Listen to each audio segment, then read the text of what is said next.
Okay, so now here we have got another question in which we have to tell the order of stability of these three,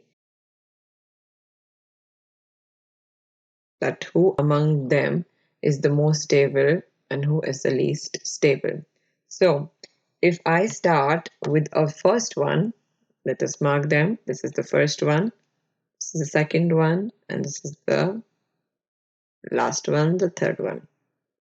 We have seen that we decide firstly by seeing which one follows resonance and which one doesn't. So if any compound which follows resonance will of course be more stable because of resonance.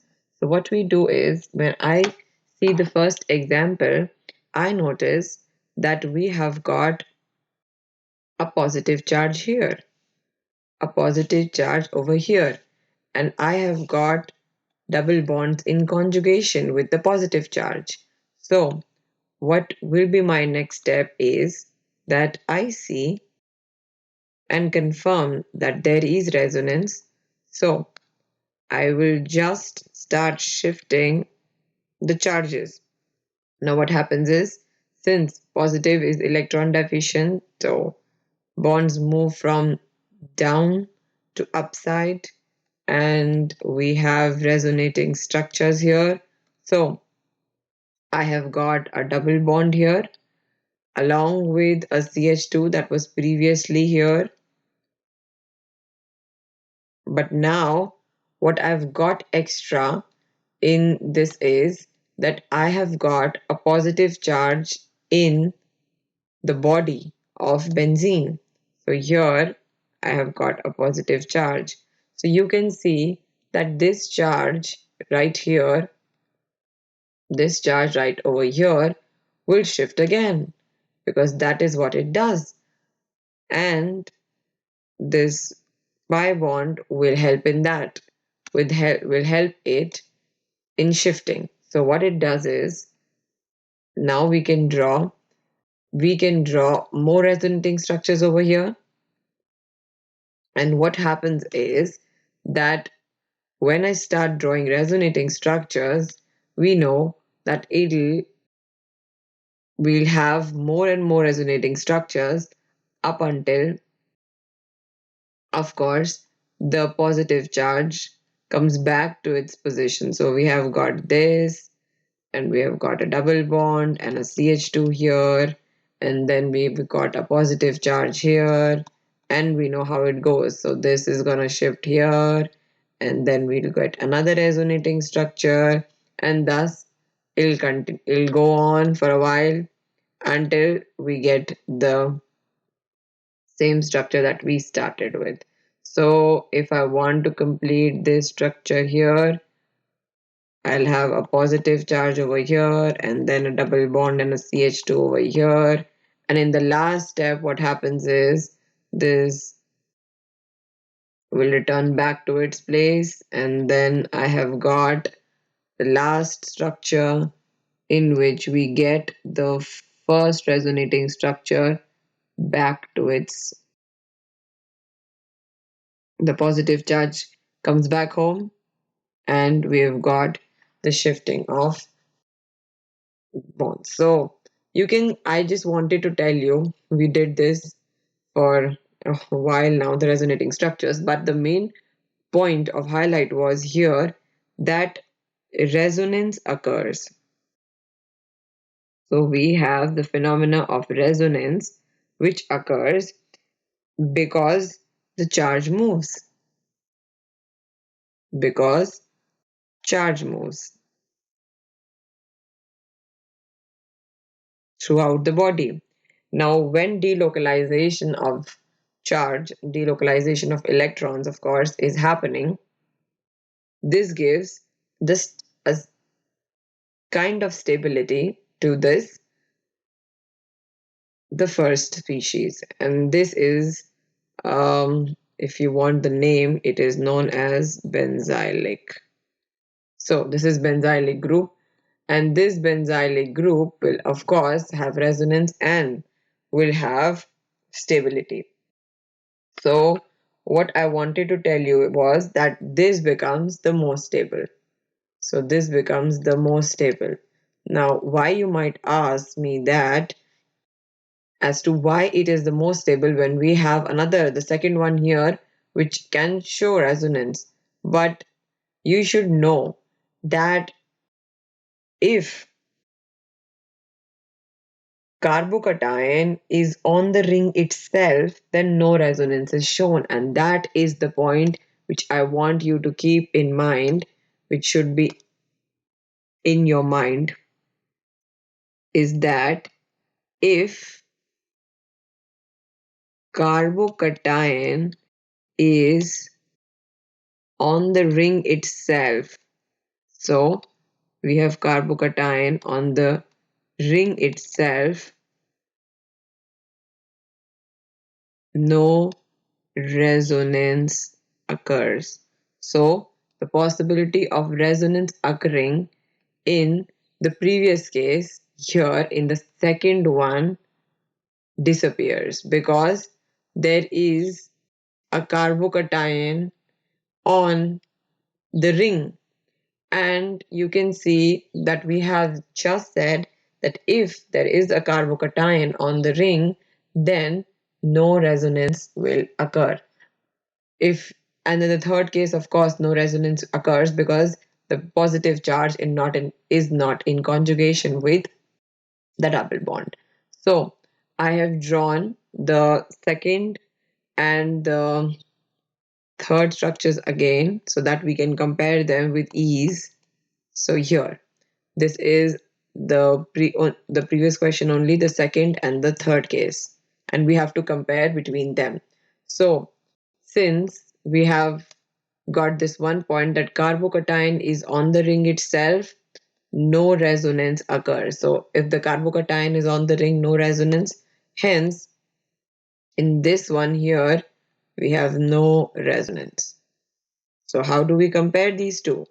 Now comes the part where we have to have the knowledge of another thing, which is the hybridization. So there is sp3, there is sp2, and there is sp hybridization. We know about all this, and we know the s character.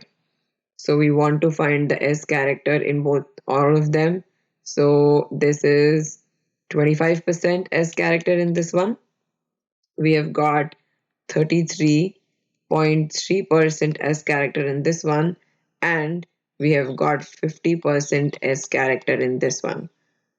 And one thing should be very clear is that more the S character,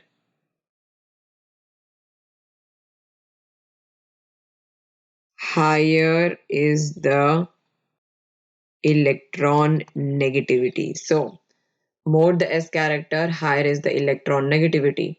So can we say that the electronegativity order that we want, I'll tell you why we want the electronegativity order. So electronegativity order that I want is in this direction. Sp has highest electronegativity and less than sp2, and that is less than sp3. So what I want from here is that we know as electron negativity increases, what happens is withdrawing nature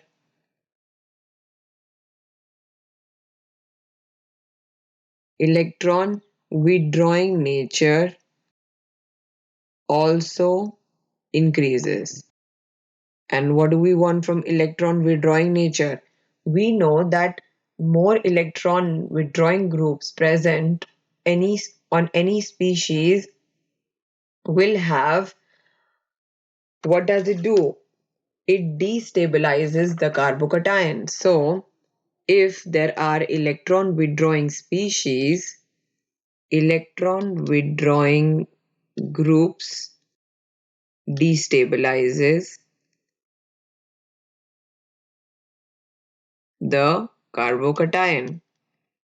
And you can see that electron negativity, as it is increasing, electron withdrawing characters are also increasing. So what happens is, here can I see in this one, in this particular example, I can make out that this one is actually sp hybridized, and this one right in front of me here is nothing but sp2. What are we talking about? We're talking about the carbocation. So this one is sp2 carbocation, and this one right on the left side is sp carbocation. So what do we want from this is that more electronegativity will be shown by sp. We know sp is more electronegativity, as we have seen from this series. So sp is more electronegativity shown by sp, and therefore more electron withdrawing nature is shown by this carbocation. Now the more the electron withdrawing nature, the less the stability of the carbocation, because electron withdrawing group destabilizes the carbocation. So what happens is that the second one becomes less stable than the third one. And this is what we have been waiting for. We wanted which one of them is more stable than the other. So the third one becomes more stable than the second one. And why is that? Because the second one is more electron negative, and thus the third one becomes more stable. Okay, so this should be very, very clear to you what I've just explained. It is quite a lengthy explanation, but you should understand the basics that I want you to be very clear with. So if I just want to write the order of the series, that order of stability that was previously asked, so what is it? It is that the first one was the most stable because of resonance. Then comes the third one, of course, because the third one had sp2. It was an sp2 carbocation, and thus it was more stable because it was less electron withdrawing in nature. And then comes the second one. So that is the order, or that is the answer of this whole question that we have been waiting for. So this is the final stability order. This is the final stability order. 1 is greater than 3 is greater than 2. And you should know why that happens. Okay.